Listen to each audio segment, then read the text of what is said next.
Salve, amigas e amigos da filosofia, bem-vindos a mais uma das nossas conversações filosóficas. Hoje eu vou conversar com o Diego Azizi, que está fazendo um doutorado sobre o Montaigne e a questão da subjetividade, lá na UFPR.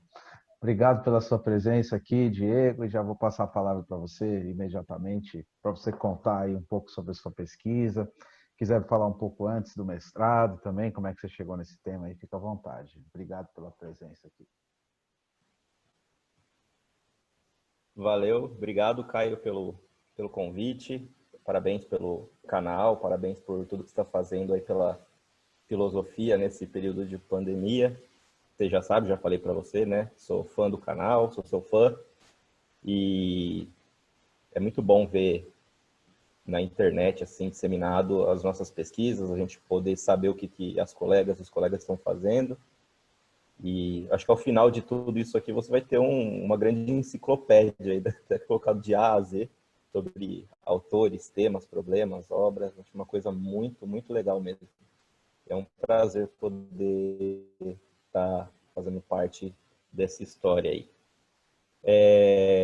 Bom, vou começar a falar então sobre como eu cheguei até o Montaigne, porque eu estudo Montaigne, né? Acho que, para mim, é muito influenciado pela filosofia do Montaigne.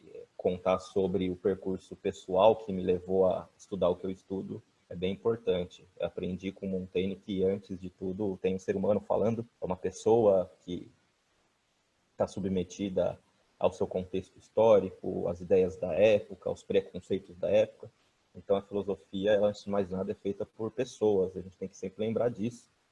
E seres humanos que são falhos, finitos, não têm uma visão universal das coisas e os problemas, antes de se tornarem teóricos, são problemas da vida que perpassam a gente, nos interessam e a gente passa a querer descortinar cada vez mais os desdobramentos desses problemas que nos atravessam. E eu descobri o Montaigne muito cedo, eu descobri na graduação, acho que no meu primeiro ano, na PUC de São Paulo. Eu tive contato com Montaigne, com a professora Sônia Campaner, que não estuda Montaigne, ela estuda a Escola de Frankfurt, estuda o Adorno, Benjamin. E ela foi minha orientadora no TCC, na iniciação científica, e ela deu um curso, logo no meu primeiro ano, sobre o conceito de justiça em alguns filósofos. Um destes era o Montaigne. E eu fiquei, assim, deslumbrado com o Montaigne, mas só como curiosidade. Tanto é que meu TCC e minha iniciação científica foi sobre Escola de Frankfurt, né? Indústria cultural e a dialética do esclarecimento. Mas aí, ao longo da graduação, eu também tive outro contato com Montaigne no curso da professora Constança, Maria Constança Pissarra, ou Pissarra, não lembro como que fala o nome dela direito, que ela é especialista em Rousseau, né? Uma das maiores especialistas do país no pensamento do Rousseau, e ela deu um curso sobre Montaigne. E aí eu fiquei mais interessado ainda. O que me levou a terminar a graduação e pesquisar o Montaigne e ver qual era a importância desse filósofo na história do pensamento, já que eu nunca tinha ouvido falar dele na história, em toda a formação. Se não fosse a Sônia e a Constança, não teria nem ouvido falar sobre ele. E nas histórias da filosofia, nos compêndios, nas grandes obras de organização do pensamento, nunca aparece o nome do Montaigne. Quando aparece é para falar que ele é meio fraquinho, que ele é interessante como curiosidade, mas que não tem nenhuma preocupação filosófica com ele. E eu comecei a estudar, a ler e ver que isso é uma grande bobagem, né, de um certo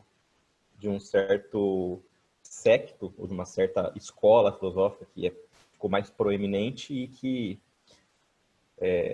deixa para segundo plano certos tipos de autores, de pensamento, né? Isso é literatura, isso é poesia, isso não é filosofia, porque não tem aquela rigidez sistemática, puramente objetiva. E eu comecei a ler, e cheguei no que eu queria estudar no mestrado, né? Que é uma relação entre o Montaigne e o Descartes.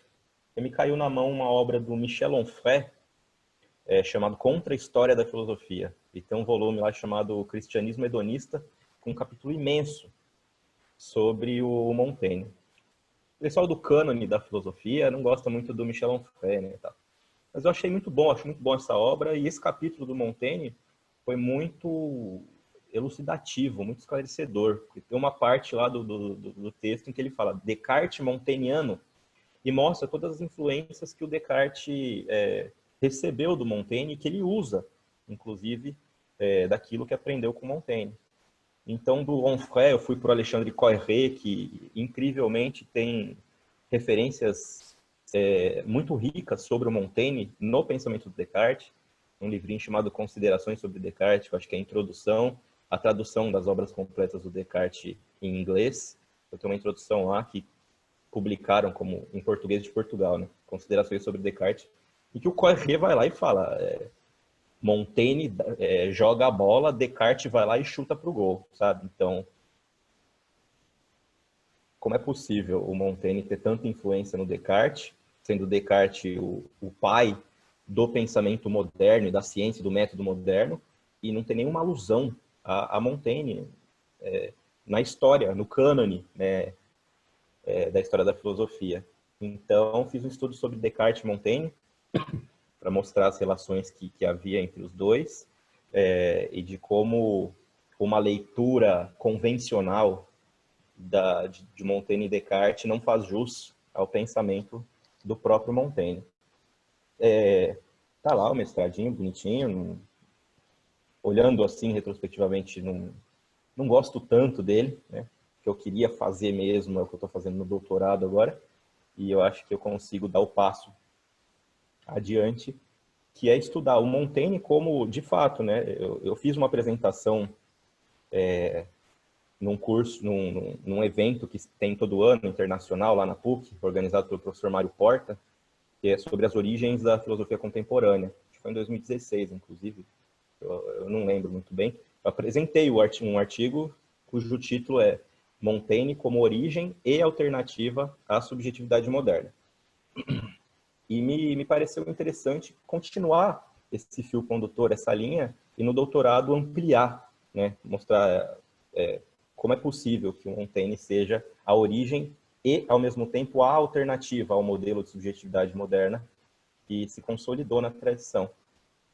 O que virou o meu projeto de doutorado. Fiz uma brincadeira no título, chama A Primavera da Modernidade, Montaigne como origem e alternativa à subjetividade moderna, para fazer uma brincadeira com o título daquele livro do Johannes Huizinga, O Outono da Idade Média, né? Brincar com as estações. Né? Se há um outono da Idade Média para o Huizinga, há para mim uma primavera da modernidade quando eu falo sobre o pensamento do Montaigne, aquilo que ele trouxe de novo para a filosofia. Eu tento, no doutorado, sair de alguns lugares convencionais da interpretação do Montaigne na história da filosofia. A gente tem, assim, alguns blocos de pensamento que se estabelecem. É muito justo, né? Faz sentido interpretar o Montaigne a partir de uma série de chaves. Montaigne como cético, filósofo cético, aquele que reaviva os argumentos do ceticismo antigo e coloca a bola do ceticismo de novo na modernidade. O Montaigne como o pai do estilo literário chamado ensaio. Montaigne como o primeiro a escrever sobre o eu, sobre isso que a gente chama de subjetividade, sobre self, dentro da história da filosofia. E a minha intenção é, de fato, pegar esses grandes blocos e tentar, a partir de uma análise exegética dos ensaios, que é a única obra que Montaigne escreve, tentar ver se faz sentido todos esses blocos que estabelecem um tipo de pensamento do Montaigne dentro de alguma tradição já estabelecida. Só que eu tento matizar tudo isso. Há ceticismo no pensamento do Montaigne, mas ele é um filósofo cético. Há muita controvérsia isso na história da filosofia, mas eu sustento que não, ele não é um filósofo cético. Até porque há muito epicurismo no pensamento do Montaigne, tem muito estoicismo no pensamento do Montaigne, nem por isso ele se reduz a um filósofo estoico ou a um filósofo epicurista. Eu gosto muito de uma autora chamada Anne Hartle, que ela é, para mim, ela é a minha biografia principal de comentadora, sabe? E a Anne Hartle tem uma obra imensa sobre o Montaigne, E ela sustenta que o Montaigne, ele pega todas essas referências e elabora uma forma própria de fazer filosofia. Há um momento cético, há um momento estoico, há um momento epicurista, mas ele pega esses momentos e elabora para sua própria filosofia dar à luz, né? E eu acho muito interessante essa relação do Montaigne, como ele usa. É uma coisa bem contemporânea, né? Eu, sei lá, me remeto a Deleuze, Foucault, como a gente pega os filósofos, a gente tem que usar esses filósofos. A gente serve dos pensamentos dele, usa para pensar os nossos próprios pensamentos. O Montaigne está fazendo isso. Inclusive, em um dos ensaios do Montaigne, ele diz que ele é um filósofo de nova figura. A filosofia que ele está fazendo não é igual à que era feita antes. Ele diz em outra passagem que ele não é filósofo. Em outra passagem ele diz, eu sou filósofo de uma nova figura. Tem até um livro do professor Luiz Eva que tem esse título, né? A Figura do Filósofo. É sobre ceticismo e subjetividade em Montaigne. Muito bom o livro. Tenho algumas discordâncias, né, com a questão do Montaigne cético, mas lá no capítulo 13, eu acho, o professor Eva vai defender bastante o Montaigne como filósofo cético. Muito justo, muito boa a leitura, mas eu defendo que ele, como ele é um filósofo de nova figura, inclusive o ceticismo toma uma nova figura dentro da sua filosofia, assim como o epicurismo, o estoicismo. Tomam figuras novas, porque o Montaigne está elaborando uma nova filosofia. Ele está partindo de um ponto central, que é a noção do eu, esse eu ao qual eu me referencio, esse eu que ajuiza sobre o mundo e depois, ao ajuizar sobre esse mundo, tenta se identificar nesses juízos feitos. Ao longo dos ensaios todos, o Montaigne está ajuizando sobre infinitos temas. Ele está produzindo um juízo sobre a filosofia, sobre a política, sobre a moral, sobre os animais, sobre o conhecimento, enfim. Tentando mostrar o próprio movimento deste eu que ele pretende aprender com os ensaios. E esse movimento que ele está fazendo é novo na história do pensamento, na história da filosofia. A professora Anne Harton, inclusive, ela diz, e isso é um detalhe que está bem no Descartes, inclusive, né? O Montaigne, ele está escrevendo filosofia em francês, não está escrevendo em latim, ele está escrevendo em primeira pessoa, ele está usando uma linguagem que é a linguagem das ruas, a linguagem dos bares, né, das tavernas. Ele está usando uma linguagem que está nos mercados, ele está trazendo a filosofia de novo para o chão comum da vida do homem cotidiano. E é para isso que a filosofia deve ser produzida, para que ela faça sentido para a vida comum. Isso é muito engraçado, né? Porque essa é uma influência muito importante no Descartes. O Descartes está lá escrevendo em francês, está lá escrevendo em primeira pessoa. Não é por acaso. Há uma influência de estilo, mas também de espírito, de como fazer filosofia. A valorização da experiência pessoal, a valorização das viagens, dos juízos particulares sobre o mundo, juízos rigorosos, claro, mas que são juízos que partem de uma consciência única, de uma subjetividade que pretende se conhecer. Então, quando eu digo que o Montaigne é origem e alternativa à subjetividade, o ponto da origem está aí, né? Ele dá o passo inicial que vai influenciar toda essa tradição da filosofia, que se tornou hegemônica, né? A filosofia transcendental, cuja epistemologia está no centro da investigação, cujo sujeito se torna a condição de possibilidade da experiência, do conhecimento. Então, o Montaigne está lá, está nesse chute, mas ao mesmo tempo ele se arma ao longo de todos os ensaios contra a noção de que o sujeito pode ser considerado em uma certa pureza transcendental, como se tivesse uma forma pura da subjetividade, que seria a condição de possibilidade para as outras coisas. Montaigne se arma, não pode haver a noção de um sujeito puro, desvinculado das outras pessoas, do mundo externo. Ele se arma contra o fantasma do solipsismo, em última instância.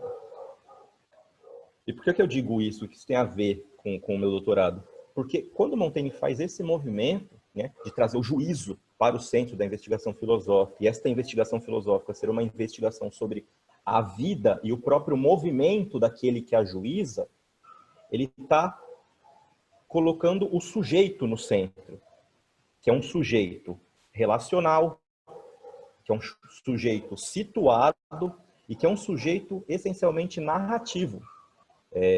Os ensaios, eles oferecem dois movimentos, um de ensimesmamento, quando Montaigne vai olhar para dentro de si e ver nele o que ele pode reconhecer como seu, como próprio, e um segundo movimento que é o de representação. Nos ensaios, ele, depois de ensimesmado, representa por escrito os frutos desse seu ajuizamento. Então, os ensaios funcionam como um espelho. Montaigne, ao olhar para aquilo que ele produziu, ele se enxerga. Está aí a minha consciência, o fluxo desse meu eu, que só se encerra no movimento, que ele é incessante, quando morre. Não à toa, Montaigne começa a escrever quando vai para a torre de seu castelo, né? 1572 data os primeiros ensaios, mas ele só para de escrever e de adicionar coisas nos ensaios em 1592, que é quando ele morre. Então, o ensaio é o próprio movimento da vida ajuizada. O ensaio é propriamente a vida. E o ensaio é propriamente não só um estilo literário, mas ele é um método da filosofia do Montaigne. Se tem um discurso do método do Montaigne, são os ensaios. E a visão ensaística da filosofia, que é aberta, ampla, não se reduz a uma sistematicidade, a um fechamento lógico absoluto. Ela é aberta. Não à toa, o livro de Starobinsky, um dos mais lindos livros sobre Montaigne, chama Montaigne em Movimento. Porque o Montaigne está em movimento na sua obra. E o seu pensamento está em movimento. Não tem nenhuma verdade absoluta lá. Mas ele pretende refletir lá a verdade da humana condição. É a humana condição que ele mostra, a condição humana, não uma natureza humana, mas uma condição humana que está submetida a uma série de circunstâncias, a uma série de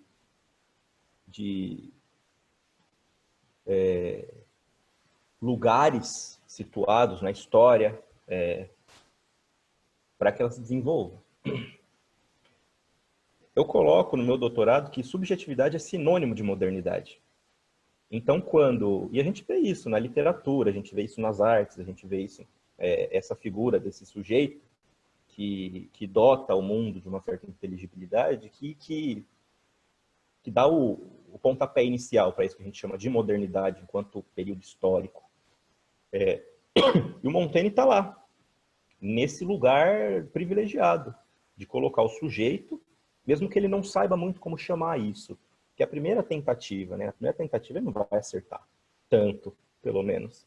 Mas está lá, a primeira tentativa. A origem da modernidade enquanto pensamento está lá nos ensaios de Montaigne. A Anne Harton, inclusive, fala que quando Montaigne faz isso, traz para a vida comum de novo, né?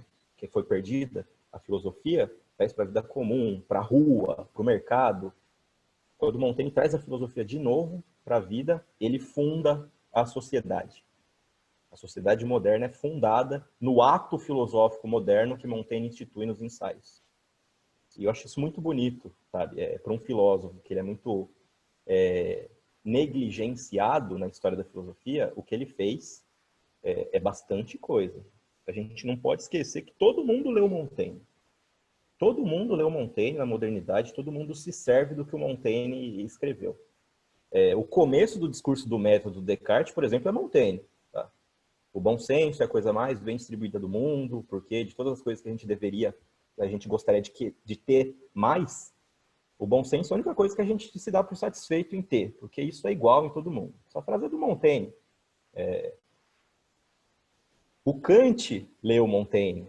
Você tem uma ideia, porque lá tem um texto do Arthur Varda, que mostra tudo que o Montaigne, tudo que o Kant tinha na biblioteca dele. Está lá a traduçãozinha para o alemão dos ensaios do Montaigne.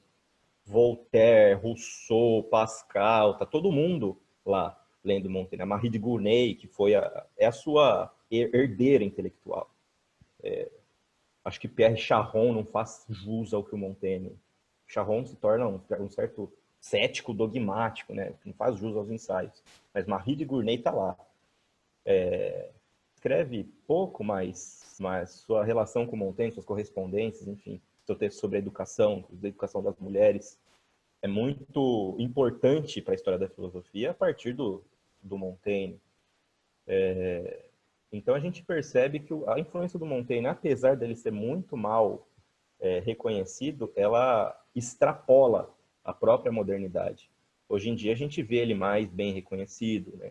Foucault, vez ou outra, lá na História da Loucura, menciona o Montaigne, em relação ao conceito de loucura do Descartes. O Merleau-Ponty fala do Montaigne, Derrida fala de Montaigne. Então a gente tem Lévi-Strauss fala de Montaigne, né? Então a gente tem um movimento assim de retomada do Montaigne, porque há muitas coisas lá no Montaigne que antecipam o que é filosofia contemporânea, acho que saindo um pouco das duas correntes, analítica ou fenomenológica hermenêutica, que as outras também têm a oferecer, e está lá em germe no Montaigne. Pensamento sobre o particular, sobre o individual, sabe? Que a Hannah Arendt fala tanto, né? O exercício do juízo, que é conseguir aprender os significados daquilo que é particular, individual, para não perder-se nas grandes definições. O que Pascal faz também, quando fala do espírito de geômetra, do espírito de finesse. O Montaigne está espalhado por aí. Todo mundo escreve ensaio, né, na filosofia moderna. Também outro detalhe interessante. O Bacon tem seus ensaios, o Locke escreve ensaios sobre entendimento, o Leibniz escreve novos ensaios sobre entendimento, Hume escreve ensaio, Descartes escreve o discurso do método seguido de 3 ensaios sobre a ciência que este método conseguiu produzir. Então, é um espírito de Montaigne que está por trás da filosofia moderna e que está obscurecido. E a gente vê exatamente como 2 grandes tradições consideram Montaigne. O Hegel, nas suas preleções sobre a história da filosofia, ele diz que Montaigne é um desses caras no Renascimento que tem uma certa curiosidade, mas que não tem muita importância para a história do pensamento. O Hegel, dessa tradição transcendental, idealista, tem essa visão do Montaigne. O Nietzsche, por outro lado, o Nietzsche diz que uma das considerações contemporâneas, creio que em Humano, Demasiado Humano também ele diz, palavras belíssimas sobre o Montaigne, e que o mundo é um lugar muito mais alegre por Montaigne ter escrito neste mundo, ter vivido e escrito nesse mundo. Então a gente vê assim 2 formas de considerar Montaigne de acordo com o próprio conceito de filosofia que essas duas formas propõem. É muito engraçado isso. E eu acho que é fundamental retomar isso, e inclusive, talvez eu esteja sendo pretensioso demais, mas mostrar que Montaigne está lá como um dos fundadores da modernidade, de fato, reabilite a figura dele como filósofo e coloque ele num lugar de justiça na história da filosofia.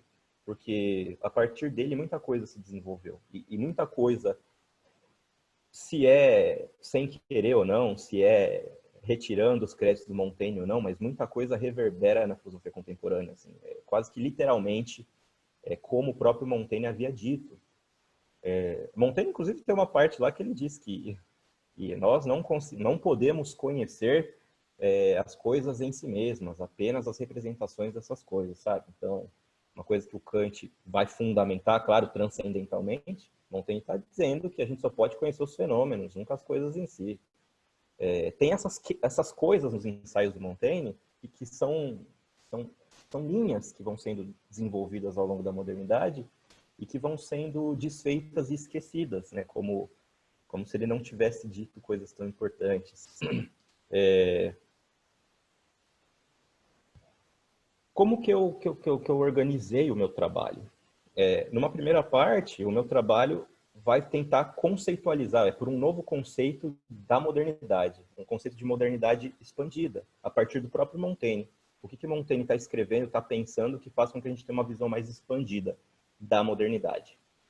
E lá eu me sirvo de alguns autores que não fazem parte do cânone europeu, norte-americano, da história da filosofia. Eu me sirvo de um pensador chamado Henrique Dussel, que ele é argentino, aqui latino-americano, que estudou com Heidegger, conhece muito o pensamento europeu, filosófico ocidental, Ele é interlocutor do Habermas, por exemplo, do Richard Hort, enfim, ele está na grande conversação, mas a partir de um ponto de vista que é nosso, latino-americano, de um lugar que foi colonizado, de um lugar que tem outra perspectiva sobre a vida, o conhecimento, as organizações humanas.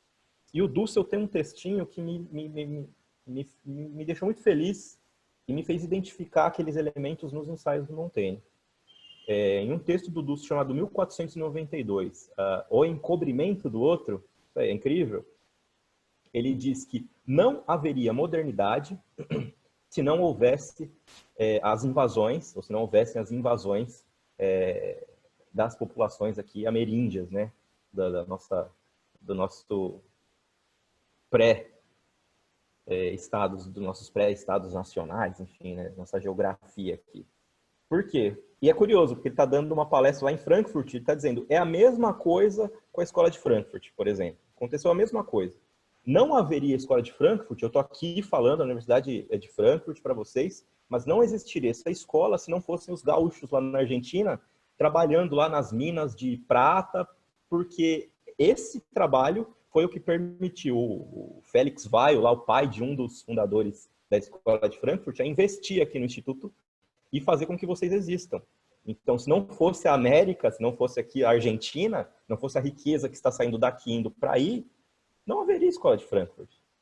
Em Montaigne, é a mesma coisa. Não fosse a descoberta do outro, desse outro mundo, desse outro sujeito, desses outros conhecimentos, não haveria um mundo moderno.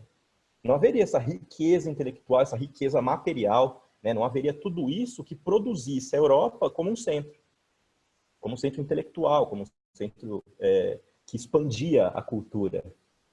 O Dussel diz, a Europa, ela não é, a modernidade, ela não é nem autopoética e nem autorreferente, apesar dela acreditar ser assim, né? Do que a gente enquanto europeu, partiu daqui, partiu de nós. E o Dussel está dizendo, não fossem os povos da América, não haveria. Não fossem os povos da Ásia e da África, não haveria esse centro. Não teriam condições de fazer isso. E é muito engraçado que a modernidade, portanto, é uma necessária, ou é fruto de uma necessária relação com o outro. Não há modernidade sem o outro, que não o europeu moderno. Assim como para Montaigne não há subjetividade, não há si mesmo, sem o outro. Não é possível uma subjetividade ser construída senão em referência aos outros sujeitos. É necessariamente relacional esse conceito. E é situado, porque um modelo de subjetividade, ou uma forma de subjetividade constituída aqui, não vai ser a mesma constituída em outro lugar, há 200 anos à frente ou atrás. Ela é situada. E ela é narrativa porque ela se conta, né? Essa subjetividade tem uma vida. Há uma vida desse espírito subjetivo que é contada. E para se conhecer é necessário ser contada. As histórias dos sujeitos devem ser contadas para que eles sejam reconhecidos como sujeitos. O que é basicamente o que a filosofia europeia faz sobre si mesma. Ela existe, ela tem um ser, porque ela é contada. O pensamento, por exemplo, ameríndio, parece que é desprovido de ser, por quê? Porque ele não é contado. O pensamento africano, o pensamento asiático, né? Não são contados. E esse é o monte da filosofia do Montaigne. É muito engraçado, porque, nesse ponto de vista, só é moderno um pensamento que se refere aos outros, e não ao outro próximo, europeu. Mas o outro aqui, no caso, o outro, o canibal, o ameríndio. No ensaio chama dos canibais, o Montaigne faz uma reviravolta intercultural que eu acho que é sem precedentes na história do pensamento filosófico.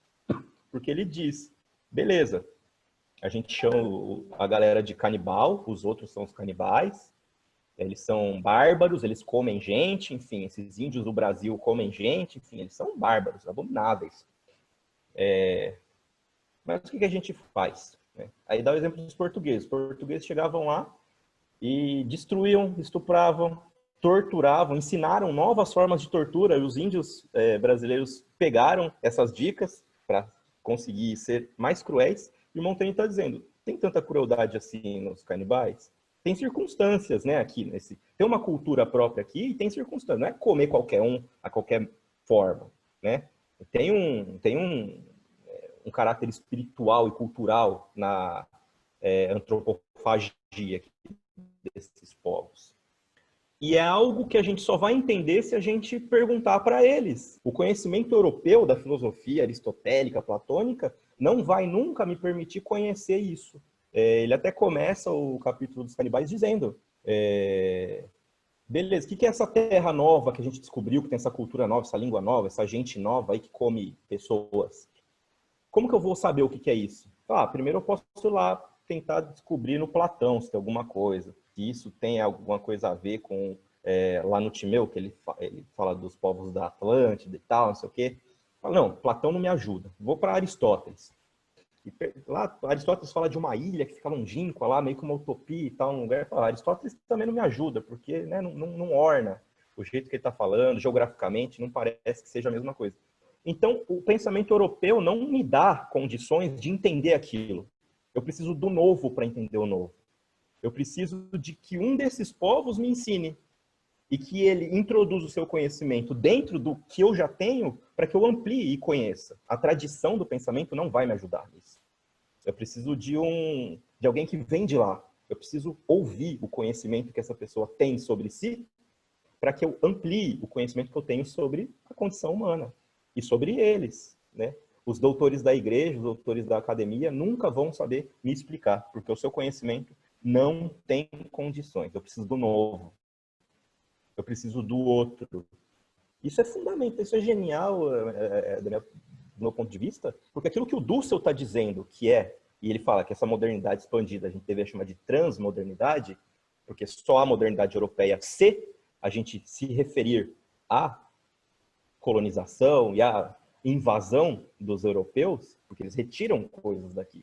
E retiram riquezas, mas retiram também alimentos, como plantar e colher certos alimentos. Tem técnicas de agricultura, tem conhecimento científico sobre plantas medicinais, enfim.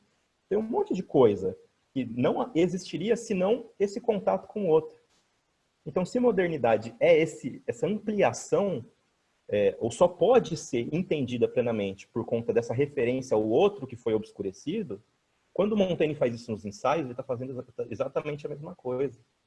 Ele não está fazendo multiculturalismo. Ele não está só identificando que há muitas culturas distintas. Ele está dizendo que essas culturas devem interferir umas nas outras. A gente deve aprender com eles certas coisas, assim como eles podem aprender com a gente. Interculturalidade. Eu pego esse termo da Dina Picotti também, filósofa Dina Picotti, filósofa argentina, que fala, não consigo pensar numa filosofia senão do ponto de vista intercultural. Porque é assim que a filosofia surge, né? O Tales foi dar um rolê no Egito e voltou cheio de ideia, por exemplo. O que deu esse estímulo? Quando a gente fala da imprensa, quando a gente fala da filosofia já na modernidade, sendo produzida, escrita e tal, a gente não lembra que os tipos móveis foram inventados na China, por exemplo, e deu um grande boom na publicação filosófica, na capacidade de organizar o conhecimento. Os papiros egípcios, né, a invenção da escrita a partir de certas outras invenções antes dos gregos. A filosofia, ela nasce no seio da interculturalidade, do diálogo, da pluralidade. E o Montaigne está identificando isso. Por isso que ele é a origem da modernidade, do pensamento moderno, mas, ao mesmo tempo, ele se opõe a um pensamento que se tornou hegemônico, de que é o da subjetividade pura, transcendental, que parece que a gente está isolado. Um negócio que a Sheila Ben-Habib fala muito bem, né? Parece que esse sujeito ele tem um RG. O que é esse sujeito moderno? É um homem branco, certo? Europeu, que tem direitos civis. É disso que a gente lembra quando a gente está falando do sujeito moderno. O que é muito engraçado, né? Porque se a gente está falando da subjetividade como uma marca do humano, ele não deve ter um RG como uma forma pura. Então, eu acho muito engraçado que o Montaigne está nesse próprio movimento. Ele está dizendo, de fato, o eu, a subjetividade, ela está situada ela é algo que pertence à humana condição. Todos nós temos um eu que refere-se ao mundo a partir de perspectivas mediadas pelas faculdades, né? Pelo juízo, pela imaginação. Tem tudo isso no Montaigne, mas que nos torna singulares ao mesmo tempo que nos torna universais em nossa humana condição. Parece uma contradição, mas é uma coisa interessante. Ele não fala de natureza humana. Há uma humana condição que é comum a todos os homens, que, dependendo das circunstâncias, produzem modelos ou formas de subjetividades distintas. Então, a condição pura da subjetividade, que é a condição de possibilidade para conhecer o mundo. Aqui no Brasil, por exemplo, como é que teria esse sujeito puro? O Dussel faz uma brincadeira que é séria, não é tão engraçado assim. Ele diz, o Kant diz que nós somos menores intelectualmente. Então, por culpa nossa, né? Nós não servimos no nosso próprio entendimento sem a tutela do outro, porque somos covardes e preguiçosos. Se a gente se servir do nosso próprio entendimento sem a tutela do outro, nos tornamos esclarecidos e maiores do ponto de vista intelectual. Aí o Dussel diz, tá, é um lugar que tem escravo. É uma visão muito particularista da condição humana, ou da natureza humana, dizer que a gente não se serve do nosso entendimento, não conhece as coisas porque a gente é preguiçoso e covarde. Porque você chega num lugar que tem escravidão e você fala que esse escravo é preguiçoso e covarde, porque ele não tem condições de servir do seu próprio entendimento sem a tutela do outro. É o que o Montaigne está dizendo. Para entender essa condição do escravo, por exemplo, eu preciso ir lá nas circunstâncias deles. Não é o Kant que vai me dizer o que ele deve ou não fazer, por que ele não se insurge ou não, por que ele é escravo ou não. Isso não responde. Não me dota de um conhecimento necessário para entender essa humana condição. Então, ao mesmo tempo que o Montaigne está dando a bola de início dessa modernidade europeia, ele está dizendo isso que sobre o qual a gente está dizendo se expande para todo o resto do mundo onde há seres humanos. E a gente tem que ouvir esses seres humanos. A gente tem que receber, a gente tem que ser transpassado por essas sabedorias, esses conhecimentos, esses juízos que vêm de outros lugares. A gente tem que tornar esses outros seres humanos nossos amigos.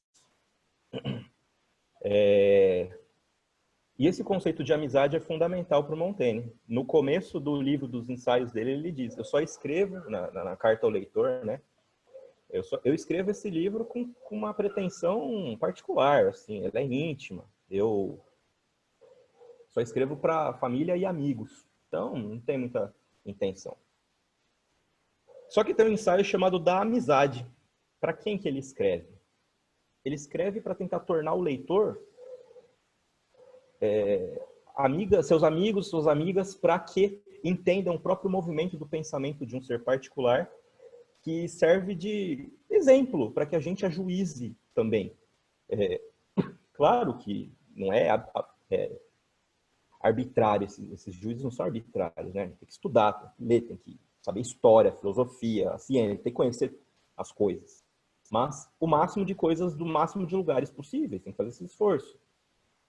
E Montaigne escreve os ensaios, escreve esse ensaio da amizade, porque ele perdeu um grande amigo, chamado Etienne Laboissy. E ele dizia, inclusive, porque era ele, porque era eu. Eles tinham uma certa sintonia, uma certa intimidade. Ele chega até o momento e fala, o verdadeiro amigo é aquele que sabe o que a gente está pensando sem que a gente tenha que abrir a boca. Há uma certa relação necessária entre os amigos que dotam esses amigos de uma certa compleição da subjetividade. Eu me reconheço nesse outro. Necessariamente eu preciso do outro para me reconhecer como um si mesmo. Só que o Laboissy morre. E Montaigne diz, né? Puta, levou Laboissy, levou Montaigne.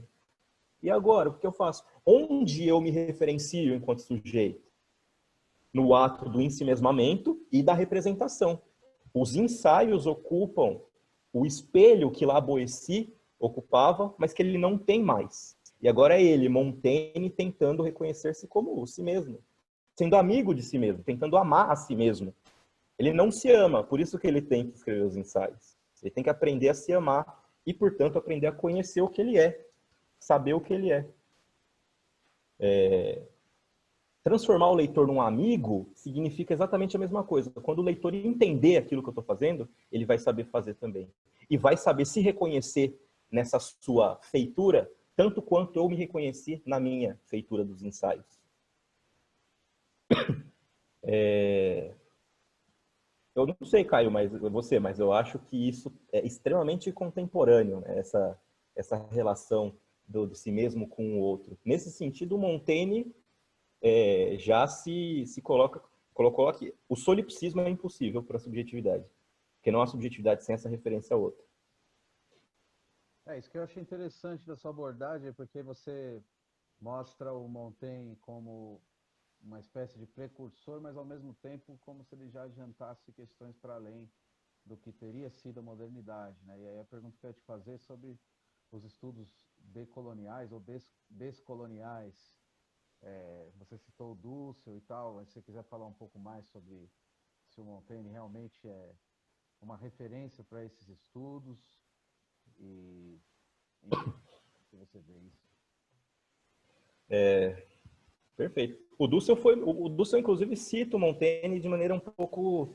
ele cita, isso é uma frase, assim, Montaigne, tal como, acho que Richard Rorty, pensam o mundo como se fosse multicultural, certo? Assim, como, eles, de fato, eles reconhecem que existem muitas culturas são diversas e tal, mas não vão muito além.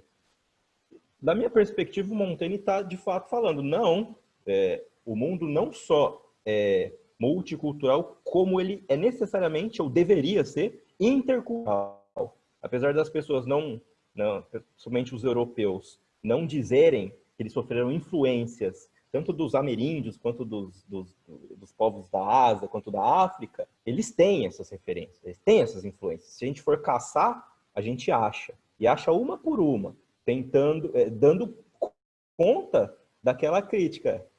A Europa, ela não é autopoética, ela não cria a si mesma a partir das suas próprias referências, e ela não é autorreferente. Para criar a si mesma, ela não se referiu apenas a si. Ela precisou necessariamente do encontro com outro. E eu acho que mais do que Dussel, tem esse cara aqui, eu consegui pegar o livro dele, Peter Hare, eu tive que fazer uma xerox. O texto dele chama O Novo Mundo na Visão do Montaigne, ou O Alvorecer do Anticolonialismo. Isso aqui é incrível. Ele deu essa palestra, que se tornou um livro, lá na Universidade Simão Bolívar, para mostrar exatamente, o Montaigne, ele é alguém que nos oferece uma perspectiva praticamente única, assim, é quase a única. Não vou falar que é a única, porque tem mais gente. Mas o Montaigne está lá num ponto dessa modernidade, desse auto-reconhecimento dessa modernidade, que está fazendo a crítica. A Europa ainda não é centro, mas daqui a algumas centenas de anos ela vai se referir como sendo o centro do mundo. E ele dizendo, não, o pensamento europeu ele não tem condições de explicar ou de apresentar os conhecimentos que o próprio europeu diz ter, ou diz querer ter. Não à toa o ensaio dos canibais, ele vem para dizer que se vocês ficarem tentando entender essas novidades todas que esse mundo novo tá propondo, a partir desse chão comum do que a inteligência europeia produziu, vocês não vão entender nada. Não dá, é ininteligível. A gente não tem condição de entender o mundo novo, os conhecimentos novos, essas pessoas de lugares novos, senão perguntando para elas, senão trazendo o que elas têm a dizer e ouvindo essas pessoas e incorporando isso a nós. Então, esses estudos, acho que esses estudos decoloniais, que tentam pensar a filosofia desde outras perspectivas, acho que é problemático falar que tem filosofia com uma certa nacionalidade, assim. Filosofia alemã, filosofia francesa. Não, tem uma filosofia que é feita por franceses, por alemães. Uma filosofia latino-americana. Tem uma filosofia, o Dussel, inclusive, enfatiza, desde a América Latina. A filosofia é uma forma de pensamento que, a partir do lugar onde você se encontra, toma diferentes caminhos e tem diferentes matizes. Eu acho que é exatamente isso que está no Montaigne. Inclusive, se eu não me engano, no ensaio da educação das crianças, ele faz um elogio ao Sócrates, e com todas as palavras. Sócrates, para Montaigne, é um dos grandes caras da história do pensamento. Porque o Sócrates dizia, segundo Montaigne, que ele não era cidadão de Atenas. Ele é cidadão antes do mundo. E o Montaigne, nesse mesmo espírito, diz, eu não me reduzo aqui a Bordeaux, a França. Eu sou antes um cidadão do mundo. E é do mundo que eu retiro as coisas para a minha vida. É do mundo. Não é da Europa, da França, é do mundo. Então, esse caráter meio cosmopolita e intercultural da filosofia do Montaigne, me parece, é fundamental. E, inclusive, uma fonte fundamental para mostrar como que esses estudos decoloniais, a partir de um europeu, já estão sendo desenvolvidos. Talvez há uma quebra, né? Talvez tenha parado isso. A hegemonia de um Hegel supera. O Hegel fala coisas absurdas, né? Da África, daqui da América. Ele fala coisas horríveis. O Dussel, nesse livrinho, cita literalmente o que o Hegel fala, né? E o Montaigne já está lá dizendo que não, a gente necessariamente precisa do outro, não só como sujeitos dos outros sujeitos, mas do outro que é absolutamente diferente de mim, do outro que vem de outros mundos. Porque o ensaio, o que é, senão um descortinamento de um novo mundo? Né? É muito sintomático que o Montaigne está na época das grandes navegações, né? Não tinha a NASA na época, mas tinha os portugueses e os espanhóis fazendo os grandes navios, grandes caravelas para ir para lugares que nunca tinham ido antes. E descobrem um novo mundo. É aqui, a nossa América. E descobrem um novo mundo. Ao mesmo tempo, Montaigne está fazendo a sua própria jornada de descobrimento de um novo mundo que não é externo, que é o mundo da subjetividade. Os seus ensaios operam também como um diário de viagem, de alguém que está anotando aqueles monstros, aquelas quimeras e monstros fantásticos que este navegante vai encontrando quando ele, pela primeira vez, está descortinando um mundo que ele nunca adentrou antes. Então, Montaigne não está falando daquele reino da interioridade que os gregos, os cristãos falavam. Não, é do reino dessa subjetividade, desse eu próprio que pretende se reconhecer independente das relações que trava, sei lá, com Deus, né? Ou com as honras externas atribuídas a ele. Muita gente fala, mas isso que o Montaigne fez, o Agostinho fez.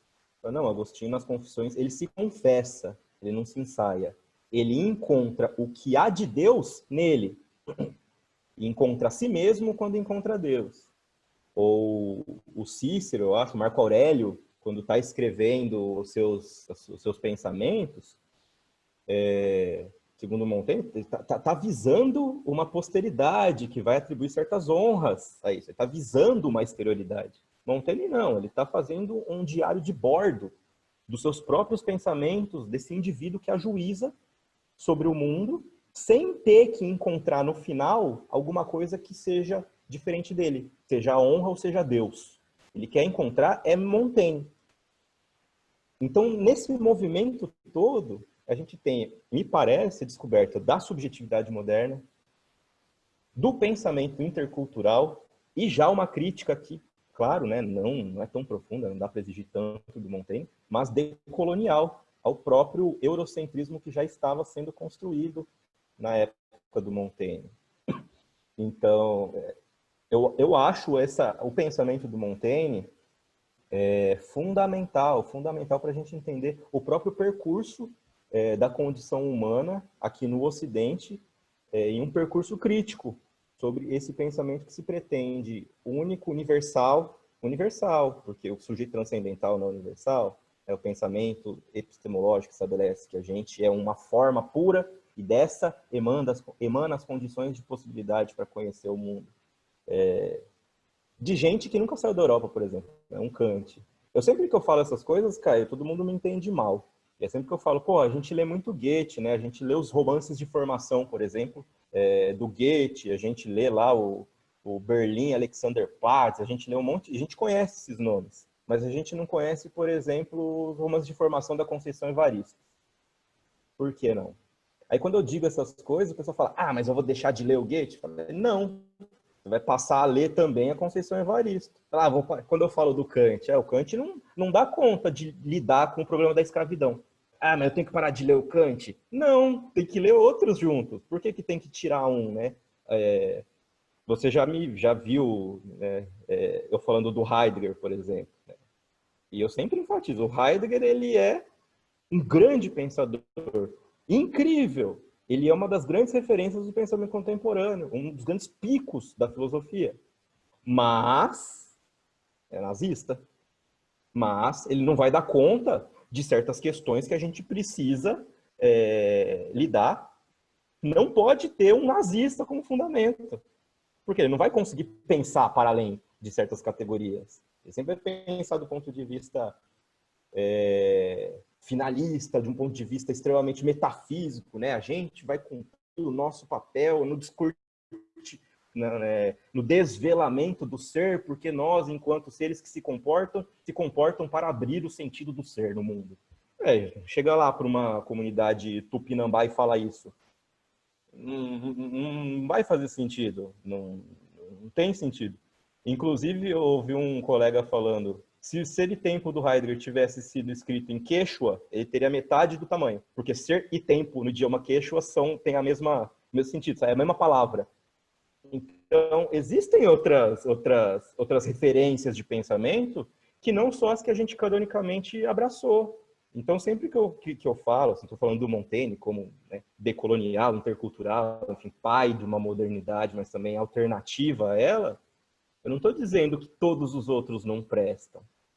As pessoas têm que parar de entender, eu acho que só o que... E muitas vezes, inclusive em eventos, a gente fala um negócio desse, tá, mas a gente tem pensamento aqui, o Dussel tem certas críticas, a Chauí tem certas críticas. A Chauí tem um livro... Ele tem que ler os brasileiros, né? A Chauí tem um livro chamado Brasil, Mito Fundador e Sociedade Autoritária.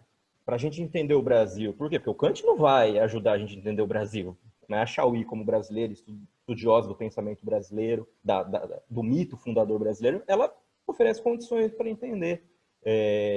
O que o Montaigne funciona também como essa ferramenta, nos oferece condições para entender uma certa condição que outros deixaram de lado.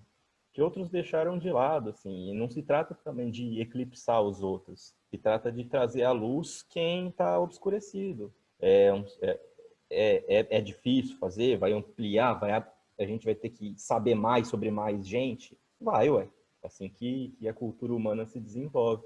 Mas eu acho que é um erro, e não me interpretem mal quem estiver ouvindo aqui, eu nunca estou dizendo, não tem que ler Heidegger, não tem que ler Kant, não tem que ler Descartes. O Descartes é um dos meus preferidos. O Descartes tatuado no braço, aqui no começo do discurso do método.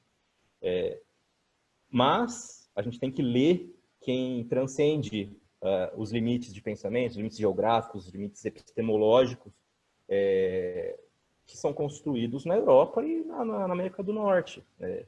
Tem que transcender. Ou quem tenta pensar transcendendo, como me parece que é o Montaigne. Ele pensa transcendendo os limites da sua própria condição de francês, europeu. Ele tenta pegar a voz de quem é o outro, para tentar descobrir esse si mesmo que ele tanto buscou. E que vai se buscar incessantemente, até morrer. Essa subjetividade, ela só se apreende no movimento.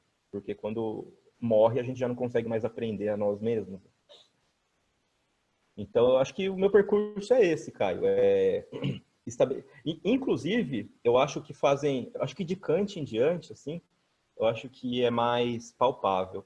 Mas eu acho que o Descartes, inclusive a partir daquele livro que eu comentei com você, do Jean-Luc Marion, o Descartes ele é muito herdeiro do Kant, do Montaigne, muito, inclusive em certas categorias de pensamento. O Descartes, quando diz eu penso, né, e define, ele estabelece lá o cogito, o que significa o pensamento. Ele nunca vai dizer que o pensamento é puro, que existe um pensamento puro que se identifica com isso que ele chama de eu. O ego cogito, ele não é um pensamento puro. Se a gente for prestar atenção, ele está dizendo o que o Montaigne sempre disse. Pensamento significa amar, sentir, afirmar e negar. Ele estabelece lá o Descartes. Eu penso, a saber, aquele que nega, que julga, que afirma, que quer, que ama, que ajuíza e que sente. O Descartes nunca disse que o eu, o pensamento, ele é um pensamento puro. O pensamento sente, o pensamento quer, o pensamento ama, afirma, nega, julga. Isso é fundamental. Assim. Às vezes a gente não repara nessas coisinhas e também atribui aos autores coisas que eles não disseram com essa ênfase. É inegável que o Descartes ele é o início disso vai culminar na subjetividade transcendental, essa forma pura, essencial, ideal de sujeito, que é um grande guarda-chuva, né? Todo mundo tem isso, todo mundo é isso, a priori. Montaigne nunca iria concordar com isso.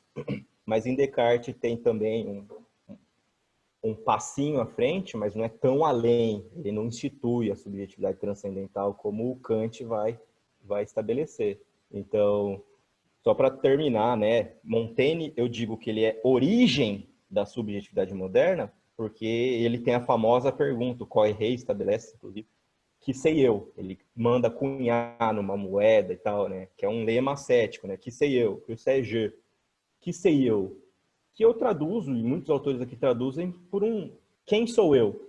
O que sei eu sobre aquilo que sou, né?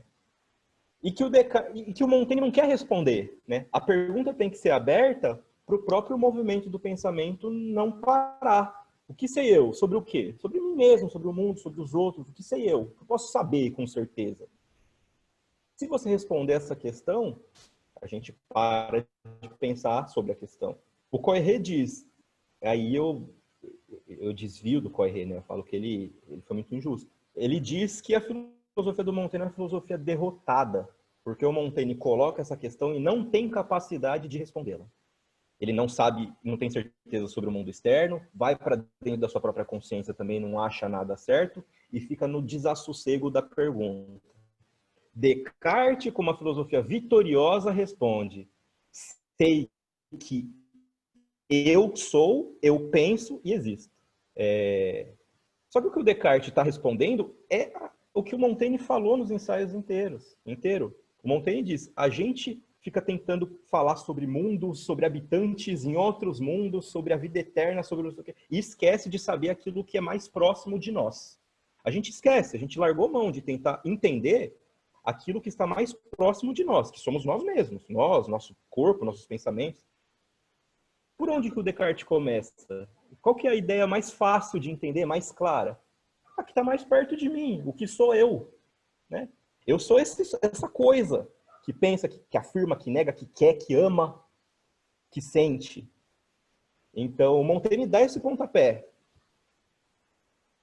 Descartes pega a bola e vai para outro lugar. O fundamento do Descartes é metafísico, epistemológico, tá? Porque ele para Montaigne não, né? A visão dele é moral, nunca vai colocar a epistemologia, a teoria do conhecimento ou a metafísica como centro da reflexão, mas depois de Descartes isso vai se tornando premente. Lá no Kant, por exemplo, epistemologia é a disciplina fundamental da filosofia. No Husserl é a disciplina fundamental da filosofia, né? Essa herança transcendental, porque tem esse sujeito puro por trás que pretende conhecer a partir de si tudo, né? Autorreferente, autopoético, como a Europa se pensou. E, ao mesmo tempo, a gente tem uma alternativa ao modelo de subjetividade transcendental, que também está no Montaigne, que também parte. O Montaigne se arma para não cair nessa tradição que de Descartes em diante se formou. Né? E quando ele se arma, me parece que está muito mais próximo de um Foucault, quando o Foucault diz que o sujeito, a subjetividade, ela é constituída a partir das relações históricas, circunstanciais, a partir das epistemes, das épocas se constituem. Né? O sujeito é um sujeito em 1600, mas é outro sujeito em 1800, em outro lugar, em outro país. Está muito mais próximo dessas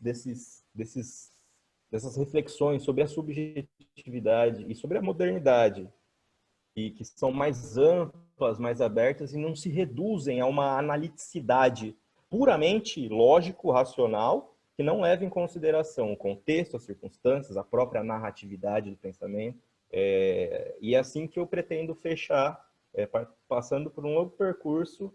Montaigne, ao fim e ao cabo, só pode ser entendido no que tange a sua subjetividade se ela for narrativa, relacional e situada.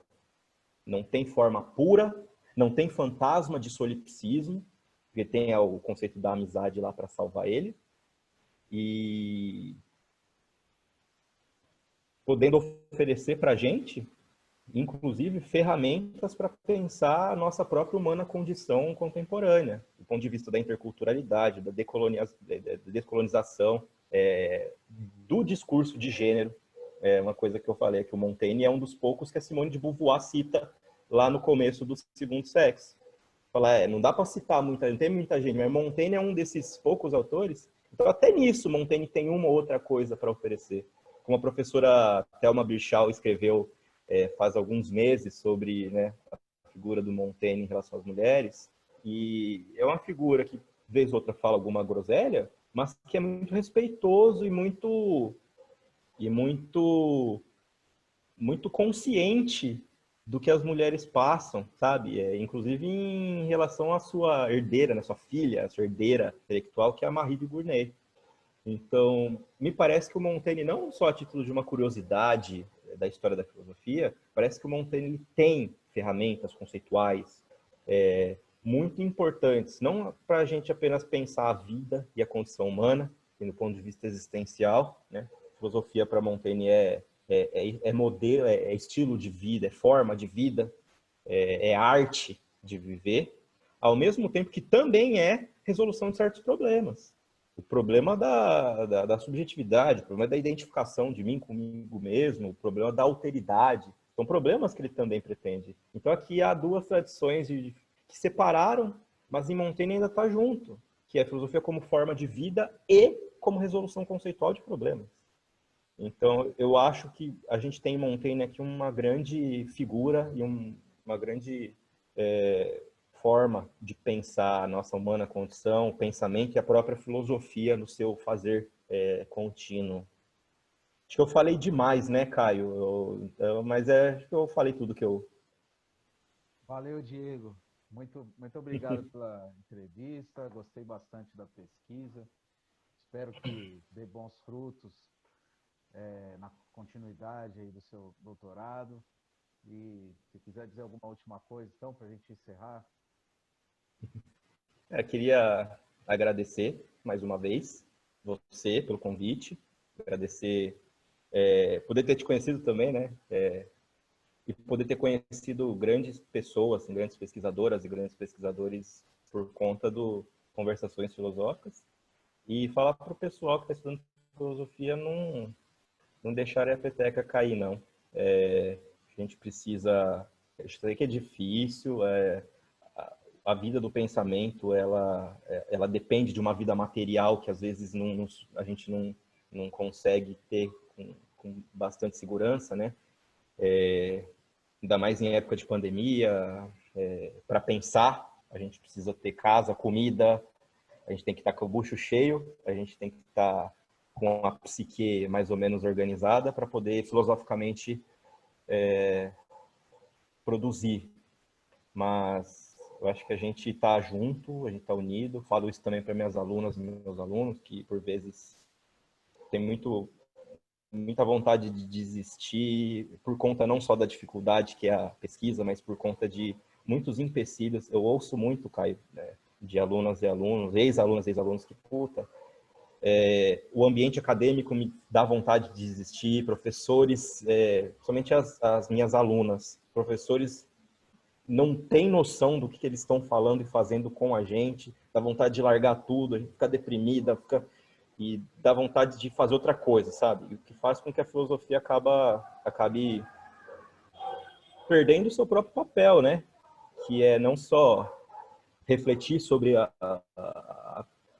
os problemas da vida, do mundo, do ser humano, mas também oferecer um certo tipo de sentido para nós. Então, eu acho que quem está me ouvindo aí e tem meu contato pode sempre conversar comigo, como muitas e muitos fazem. Não deixa a peteca cair, não, viu? Filosofia se faz com apoio, com pluralidade, ela não é atitude ou ação individual. Filosofia se faz na conversa, claro que com a nossa meditação particular, mas com conversa, com respeito, com abertura do outro. Sem isso a gente não... E se alguém tiver sendo esse empecilho, por outro lado, tem muita gente que serve como desobstrução. Tem muita gente ruim, tem muita gente que deprecia, que bota para baixo, mas tem muita gente que bota para cima. Então procurem essas pessoas, tá? Não é a culpa da filosofia, a culpa são das pessoas, ou é das pessoas, e dá para ser leve e fazer filosofia rigorosamente, com as coisas no lugar, com a cabeça tranquila. Isso eu aprendi com Montaigne e com os colegas, as colegas que me ensinaram filosofia. Então, se tem um recado motivacional para dar, aqui a versão coach filosófica, dá para fazer filosofia estando um pouco mais leve, e a academia, por vezes, tenta botar a gente para baixo, mas na própria academia tem gente que bota a gente para cima. Fizeram isso comigo, e tem muita gente que faz isso. E a gente pode continuar bem por aí. Obrigado, Caio. É isso. Obrigado também quem assistiu a gente até aqui. Não esqueçam de comentar o vídeo para a gente saber o que acharam também, continuar a conversa. Fiquem ligados nas próximas conversações filosóficas.